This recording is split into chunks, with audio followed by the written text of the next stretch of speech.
मी आहे संगीता किचन. चंपाकली कशी बनवायची ते आपण व्हिडिओमध्ये पाहू. 1 वाटी मैदा, अर्धी पाऊण वाटी साखरेचं पीठ आणि 1 चम्मच तूप. वाटी तूप.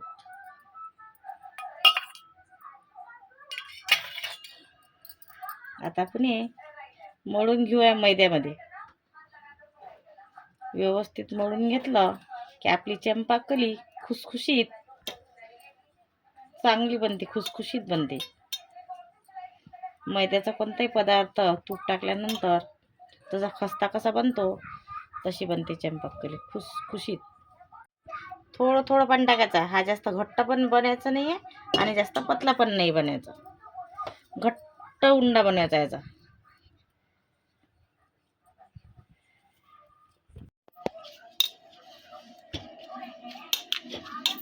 असा घट्ट बनवून घ्यायचा.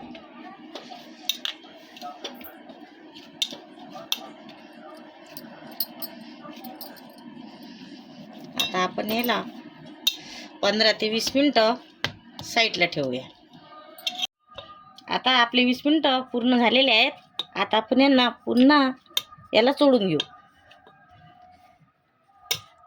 आणि चंपाकलीसाठी गोळे बनवून घेऊ.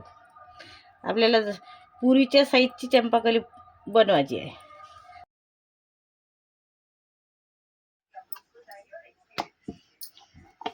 पुरी एवढी आपण हे लाटून घेऊ. जशी पुरी बनवतो तशी बनवून घ्यायची.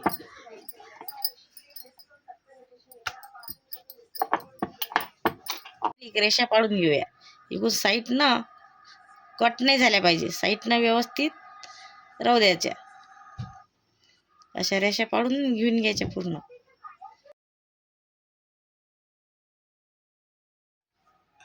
आपली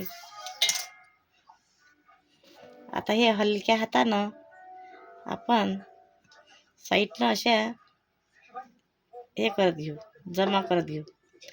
साईडनं असे जमा केले काटानं बंद करत आणू.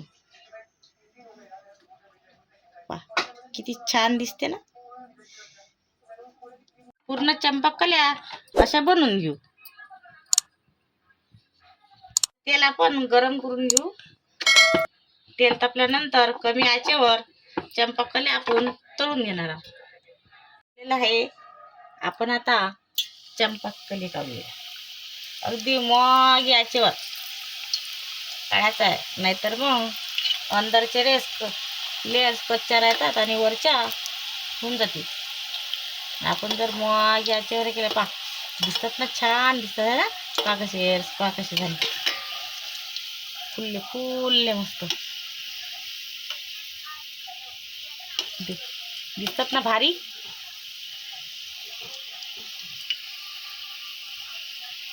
सोनेरी कलर येपर्यंत आपण तळून घेऊ.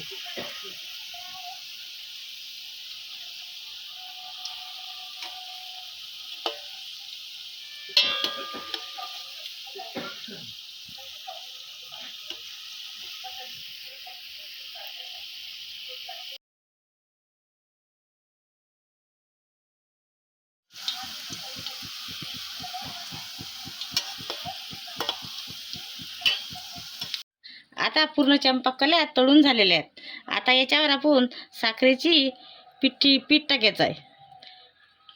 आपण पाक केला तरी चालेल. जिलेबी कशी आपण पाकातून काढतो तर तशी आवडत असेल तर तशी करा, नाहीतर मग अशी पिठी टाकून बी तुम्ही करू शकता. दिसते ना भारी. करून पहा, खाऊन पहा. दिवाळीसाठी आपण नेहमी करंज्या, लाडू, अनारसे तर नेहमीच करतो, पण चंपाकली करून पहा. आपल्या आवडीनुसार जेवढं आपल्याला गोड आहे आवडी तेवढी पिठी साखरेची टाकायची.